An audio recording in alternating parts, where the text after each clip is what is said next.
అందరికీ నమస్కారం అండి.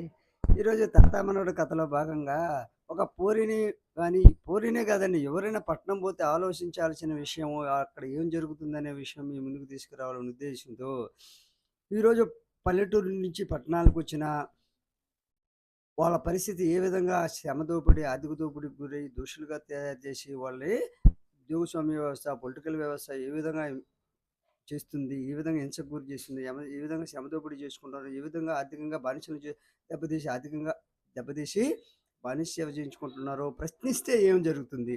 ఈరోజు మనం ఇవన్నీ చూడాలంటే ప్రపంచంలో ఉన్న ప్రతి పౌరుడు ఆలోచించాల్సిన వీడియో, చూడాల్సిన వీడియో ఇది. ఎందుకంటే మినీ కాశ్మీర్‌లో లోకల్ అని తీసుకొచ్చి, సమస్యను తీసుకొచ్చి భారతీయులను దెబ్బతీశారు. తర్వాత మతాన్ని కేంద్రంగా చేసుకొని ఆ ప్రాంతాన్ని ఆక్రమించిన తర్వాత మతాన్ని కేంద్రంగా చేసుకొని ఆ హిందువులందరినీ దెబ్బతీసి వాళ్ళందరిని ఇతర మతాల్లోకి మార్పించిన తర్వాత ఈరోజు అక్కడ వాళ్ళ మతం మారిన వాళ్ళ ఆర్థిక పరిస్థితి ఎలా ఉందో ఈరోజు ఆ ఉద్యోగం చూస్తే మనకు తెలుస్తుంది. అంటే తాత్కాలిక అవసరాల కోసం పొలిటికల్ వ్యవస్థ, వ్యవస్థ అంటే ఎవరైనా కావచ్చు ఉద్యోగ వ్యవస్థ ఏకి కే ఒకటైపోయి సామాన్య పౌరుల పరిస్థితి ఈ విధంగా మతాన్ని ఆధారంగా రెచ్చగొట్టి, కులం ఆధారంగా రెచ్చగొట్టి, ప్రాంతం ఆధారంగా రెచ్చగొట్టి ఈ విధంగా చేస్తున్నారంటే వీటన్నిటికి పరిష్కారం దొరకదమ్మా అని చెప్పి పూరికి పట్టణం పోతే దొరకదు. ఎందుకు దొరకదంటే మానవ హక్కుల సంఘంలో కేసేసినా, హైకోర్టులో కేసేసినా, ఈ విధంగా ఏ కోర్టులో కేసేసినా విచారించేది ఆ మోసగాళ్ళే వాళ్ళు వెనక నుండి నడిపిస్తారమ్మా. నిధుల ఆధారంగా వాళ్ళని దెబ్బతీస్తున్నారు. నిధుల ఆధారంగా ప్రలోభ పెట్టడం, నిధుల ఆధారంగా మోసం చేసి నింద వేయడం, ఈ విధంగా దశాబ్దాలుగా జరుగుతుందమ్మా. భూమి ఉండే ఒకటిదే. భూమి అమ్మిన తర్వాత ఆ భూమి రికార్డులు ట్రాన్స్ఫర్ చేయకుండా 150 సంవత్సరాలుగా గ్రామాలను అన్యాయం ఏ విధంగా చేశారో తెలిస్తే మీకే తెలుస్తుందమ్మా. ఈ విధంగా ఉద్యోగ స్వామ్య వ్యవస్థలో బానిస వ్యవస్థలు తయారు చేసి వాళ్ళ సొంత మనుషులకు పర్మనెంట్ చేసుకొని, ప్రమోషన్లు ఇచ్చుకొని మిగతా వాళ్ళు ఏ విధంగా చేస్తున్నారో తెలిస్తే మీరు ఇంత దారుణం జరుగుతుందంటారమ్మా.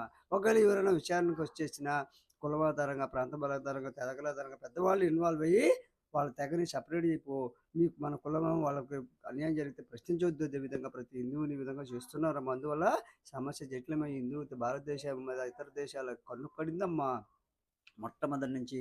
ఈ విధంగా కానీ సామాన్య పౌరుడు ఆలోచించడం లేదు. మినీ కాశ్మీర్‌ని చూస్తే మతం లేదు, కులం లేదు, ప్రాంతం లేదు అని తెలిసిపోతుందమ్మా. తాత్కాలిక అవసరాల కోసం, తాత్కాలిక సుఖాల కోసం ఈ విధంగా హిందువులు ఏ విధంగా మోసం చేస్తున్నారో, ఏ విధంగా హింస పెడుతున్నారో అనేది తెలుస్తుంది.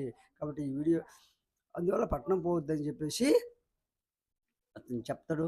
పోరి అవునా ఇంత దారుణాలు ఉన్నాయా? ఇయన్నీ సైలెంట్‌గానే ఉంటాయి, శాంతియుతంగానే ఉంటాయమ్మా.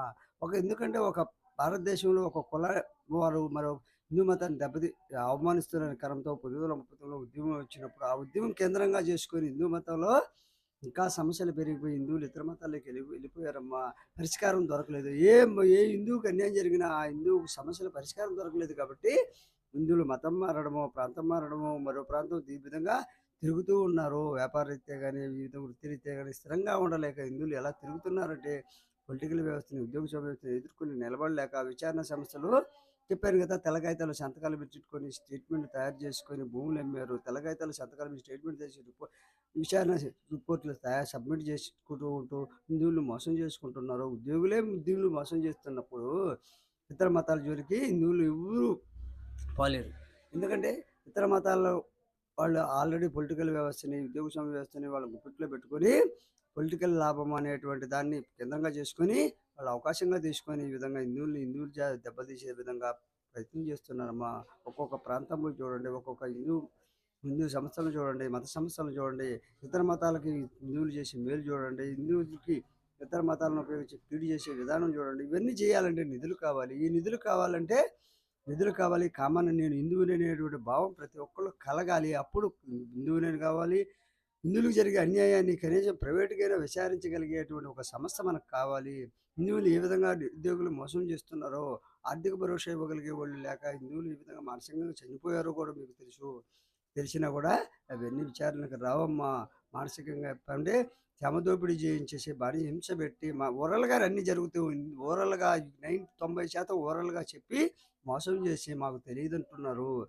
ఈ విధంగా అన్నీ సంబంధం లేకుండా ప్రతి దాంట్లో ఇన్వాల్వ్ చేసి, ఈ విధంగా వాళ్ళని ఉపయోగించుకొని ఆర్థికంగా దెబ్బతీసి మోసం చేస్తున్నారు. ఈ విధంగా ప్రతి భారతదేశంలో ప్రతి హిందువునే మోసం చేస్తున్నారు ఓవరాల్‌గా. కాబట్టి హిందువులు మోసం చేస్తున్నారు కాబట్టి ఇతర మతాల వాళ్ళు జాగ్రత్త పడి యూనిటీగా ఏర్పడి జాగ్రత్త పడి వాళ్ళ మతాన్ని అభివృద్ధి చేసుకుంటూ ఉంటే హిందువులు కులాల ప్రకారం, మతాల ప్రాంతాల ప్రకారం డివైడ్ అయిపోయి హిందువులు ఆర్థికంగా దెబ్బతీసి ఒక ప్రాంతం వాళ్ళని ఉపయోగించి మరో ప్రాంతం వాళ్ళని హింసపెట్టి ఆర్థికంగా వాళ్ళు సంపన్నులయ్యి మిగిలిన వాళ్ళని పేదవాళ్ళుగా మార్చుకుంటూ దీనికి పొలిటికల్ సపోర్ట్ ఇస్తున్నందువల్ల ఏ హిందువు కూడా అన్యాయం జరిగితే పట్టణాల్లో అడిగే పరిస్థితి లేదమ్మా.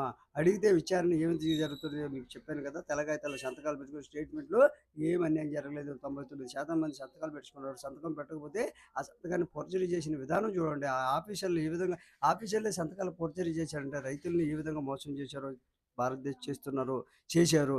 ఈ విధంగా నిరుద్యోగులు ఉద్యోగం పేరుతో తీసుకొచ్చి ఎలా చంపుతున్నారో, ఎలా భౌతికదాడులు చేస్తున్నారో అర్థమవుతుంది కదా! కాబట్టి ప్రతి పౌరుడు ప్రపంచంలో ఉన్న వ్యక్తి దీన్ని ఆదర్శంగా తీసుకోవాలి. ఈ విధంగా జరుగుతుందని విచారణ జరపాలి. పీహెచ్‌డీ అంటే ఏదో సంస్థల నుండి పనిచేసే విధానం కాదు. పౌరులకు ఉపయోగపడే విధంగా, పౌరులు ఏ విధంగా నష్టపోతున్నారో, పౌరులు ఏ విధంగా ఘర్షణలు పడుతున్నారో, ప్రాంతాలు ఏ విధంగా దెబ్బతింటున్నాయి, భారతదేశం ఏ విధంగా దెబ్బతింటుంది. ఇలా ఆర్థిక వనరుల ఆధారంగా విచారణ చేసేవాళ్ళు ఆర్థిక వనరులు లక్షలు ఒకటి కాదండి. ఒక పౌరుడు సగటున దాదాపు తన జీవితంలో ఏమో 20, 30 లక్షలు నష్టపోతున్న విధంగా హిందువుల్ని టార్గెట్ చేస్తున్నారో, హింస పెడుతున్నారో అనేటువంటిది ప్రతి పౌరుడు తెలుసుకోవాల్సిన అవసరం ఉంది. అందువల్ల పట్టణం పోతే ఇన్ని సమస్యలు ఉంటాయి. ఆ సమస్యను ఎదుర్కొని నిలబడగలగాలి. అప్పుడే జీవితంలో విజయం సాధించగలుగుతాం. ఈ లోపల ఎంతమంది చనిపోతుంటారో, ఎంతమంది ఇతర మతాల బారిన పడుతుంటారో, ఎంతోమంది స్త్రీలైతే శీలం పోగొట్టుకుంటున్నారో, ఈ విధంగా పురుషులైతే మానసిక వేదనపై ప్రశ్నించే విషయం కూడా లేదు. ఒక కులం వారు మరో కులంతో చేతులు కలిపి ఈ విధంగా మోసం చేస్తున్నారు. ప్రతిదీ ఆలోచించండమ్మా అని చెప్పేసి చెప్తాడు. సరేను తాతయ్య తాత మనవడు మనం ఈ యొక్క పోరి ఈ విధంగా సరేను ఈ విధంగా జరుగుతుంది కదా! సరే మొత్తం చెప్పుకుంటారు. ఆ తర్వాత నేను పట్నం పోవాలో లేదో తెలుసుకుంటారని చెప్పద్ది పోరి. ఈ వీడియో కూడా నచ్చితే లైక్ చేయండి, షేర్ చేయండి, సబ్స్క్రైబ్ చేయండి.